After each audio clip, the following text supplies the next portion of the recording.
አደይ የዴቭን እጮኛ ፀጉሯን ይዛ ነጫጨቻት። አሁንም የዴቭ እናት ከአደይ ላይ አልወረደችም። ከልጄ ላይ ውረጅ እያለች እያሰቀቀቻት ነው። ደግሞም አደይ እናቷ ደውላ ምን አለቻት? አደይ ትልቅ መከራ ውስጥ ነው የገባችው። ዶክተር ግን ምንኛ ቅን የሆነ ሰው ነው። ለአደይስ ምን አደረገላት? አሰላሙ አለይኩም ወራህመቱላሂ ወበረካቱ። ውድና የተከበራችሁ እንደ ቤተሰቦች እንዴት ናችሁ? ከኔ ጋር ሁሉ ሰላም። በያላችሁ በሰማችሁ ብዘት ይበል። ሰብስክራይብ፣ ላይክ፣ ሼር እያደረጋችሁ አበረታቱኝ። ለምታበረታቱ አመሰግናለሁኝ።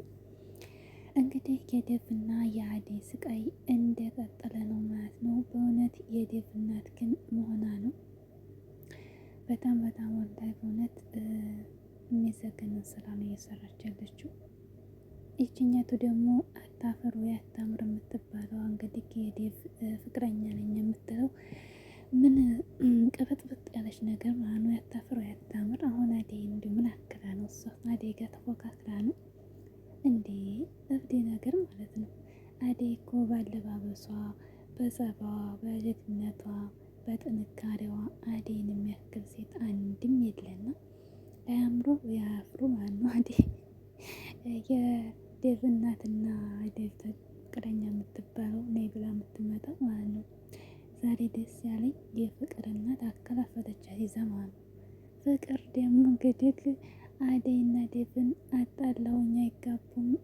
እንግዲህ የስንት ድካሜ ዴቭንን ያገባዋለሁ አገኘዋለሁ እያለች ስትናደር ነበር። አሁን እንግዲህ የመጣችላት ስትመጣ ማናት ስትላት እናቷ የዴቭ እናት ለዴቭ ያመጣቻት የዴቭ ፍቅረኛ እያለች ነው፣ በቅርቡ አገባለሁ እያለች ነው ስትላት በጣም ነበር የተናደደችው ፍቅር ማለት ነው።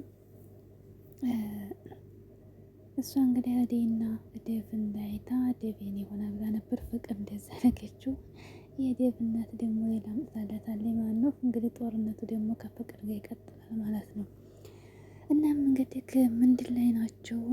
ዴቭም እየተከታተላት ነው። ያው እንድትታገሱና ነገራቶችን እንዲያስተካክል ጊዜ ስጭኝ እያላት ነው። አደይ ደግሞ ምንም መስጠት ትሰጥ አልችልም፣ የእናንተ ምንም ከንባላ አንኮሆንም እያለችው ነው ማለት ነው። ግን በጣም የገረመኝ ነገር የዶክተሩ ማለት ነው። ዶክተር በጣም ንጹህ ልብ ነው ያለው በእውነት ማለት ነው። ዴቭ ከአደይ ጋር ሲያየው እየቀናና ሌላ ነገር ያሰበ ይመስለዋል። ዴቭ ይቀናል በጣም ግን ሀቂቀን ዶክተሩን በጣም ንጹህ ልብ ነው ያለው። አደይ እንደማያገኘት ታውቋል። ምክንያቱም ዴቭ እና ዴቭ ብዙ መከራ እንዳሳለፉና መለያየት እንደማይችሉ እንዲሁም ደግሞ ፍቅራቸውን በጣም ተረድቶ በቃ እንደ እህትነት ቀይሯታል ማለት ነው። ምክንያቱም እሷን የሚወድ ሰው እንግዲህ ለዛ ሰው ደስታውን የሚመኘውና ደስታዋን እየተመኘ ነው። እስከዛሬም ሲያጽናናት ብዙ ነገር አይተናል። አሁንም ደግሞ ተጎን ሆኖ ልክ የሚፈልጋትን ሴት ወደ እህትነት ቀይሮ እሷ እንዳትከፋን እየጣራ ነው ማለት ነው። እና ሌላ ሰው ቢሆን እንግዲህ የአደይና የዴቭ መጣላት ለዶክተሩ በጣም ይመቸው ነበር ወይም ደግሞ ደስ ይለው ነበር። ግን የዶክተሩ ሀይቅን የአደይና የዴቭ ፍቅር እንዲቀጥል ነው። ምክንያቱም ጥሩ ታሰበ እነሱ ደግሞ ጥሩ እንግዲህ ያደርግለታል። እና አደይና ዴቭ በመጣታቸው በጣም ቅር ቦታ። ምክንያቱም አደይ እንድትስቅ ነው እንጂ ስለሚወዳት እንድትስቅ ነው እንድታለቅስ አያስብም ማለት ነው። እና ያችን እንግዲህ የዴቭ ፍቅረኛ ብዲቱን ማለት ነው አግኝቶ አዋርቷል ነበር። አንቺ ማነሽ ምንድነሽ ናት? እኔ የዴቭ ፍቅረኛ ነኝ፣ በልጅነቴ እሱ እንደማገባ ነበር የምናውቀውና አሁን ደግሞ መጣሁኝ ብላ ነበር ያለችው ማለት ነው። ከአሁን በኋላ በአደይና በዴቭ መካከል አትግቢ፣ ውጭ ከቤታችሁ ሲሸኛት እንግዲህ ያልሆነ ነገር ብለዋለች፣ እንዲሁም ዝታበታለች ማለት ነው። ከአሁን በኋላ በአደይና በዴቭ ፊትም እንደዚህ የምትሉ ሰዎች ስነስርዓት ያዙ፣ አለቃችሁም ብላ ዝታለች ማለት ነው። እንዲሁም ደግሞ ዳይመንድም እንደዚሁ አግኝቷ ሲያናግራት ዛተችበት ማለት ነው። ከዚያም በኋላ እንግዲህ ወደ ቤት መታ አሹን ሲያስገባት ላይ ጋር ፍቅር እንግዲህ ታገተችበት መጣ። ማን ያገተች ብላ እያዋጣችን ነበረ እናቷ ማለት ነው። አልተናገረች፣ መናገር አልፈለገች። ተናገረ ብዙ ጉድ ስለሚወጣበት አልተናገረችም። ሩታ ደግሞ በጣም ታሳዝናለች በእውነት። ኧረ በእውነት በጣም አሳዘነች። እንደ ሩታ ማለት ነው። ዝም ብላ እኮ ነው እንጂ ወይ ደብዳቤ ጽፋ መስጠት ነበረባት። እንደዚህ ከሚሰርባት እንዲሁም ደግሞ ከሚያሰቃያት ማለት ነው። ደብዳቤ ጽፋ እንደምትወደው አስቀምጣለት ብትመጣ ይለይላት ነበር። ወይ እሺ ይላታል ወይም ደግሞ እምቢ ይላታል። እሷ ግን ዝም ብላ ሳትናገር ከሱ ይመጣል። እሱ ደግሞ አሁን አንድ ጊዜ አደይን አፍቅሯል። አደይን ስለወደደ ያኔ ባያገኛትም አደይን ከውስጥ አውጥቶ ሌላ ሴት ለመመልከት ጊዜ ይፈጃል ማለት ነው።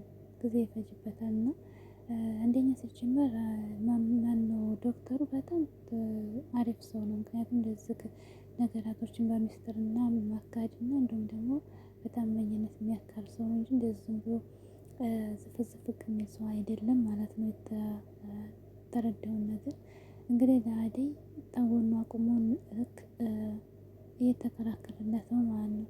እና ሩታዬ እንግዲህ እየተመላለሰች ሐኪም ቤት እየሄደች ዝም ብላ አንዴ በጣም ያሳዘነችኝ ዝም ብላ ግብት ብላ ቁጭ ስትል እንደገና ቆርቁረሽ ግቢ ሲላት በጣም ነው ያሳዘነች። አይተን ማለት ነው ታንገቷ ላይ ተሰቃለች እሷ ማለት ነው። በእርግጥ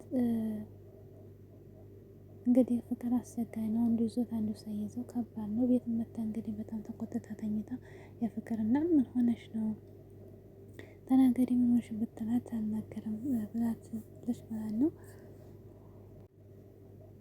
እንዲሁም ዳይመንድ ደግሞ አደይና ዶክተር እንዲጋቡ ይፈልግ ነበር እና ዶክተሩ ለአደይ አብሮ እንግዲህ እንትኗን ያችን ነርሷን እንግዲህ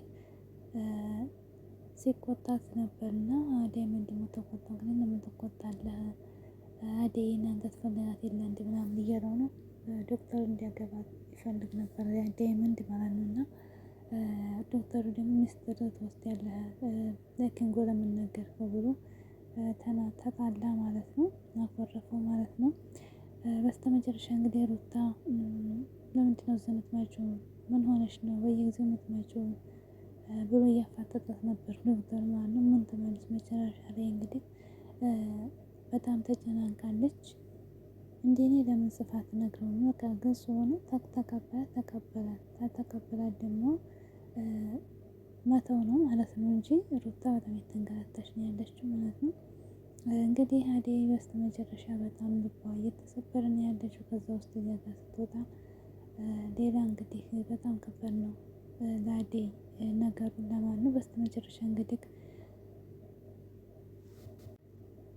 ፍቅር ደግሞ ከዴቭ እንትን ጋር ትጣላች ማለት ነው። መስመር ላይ አግኝቷት እንግዲህ አትንኪ ምናምን እያለች ምላሷን ስትዘለዝል እንግዲህ አደይ ፀጉሯን ይዛ እየወነወነቻት ነበር ማለት ነው። አኳን ሰጠቻት ሁሉ ነገር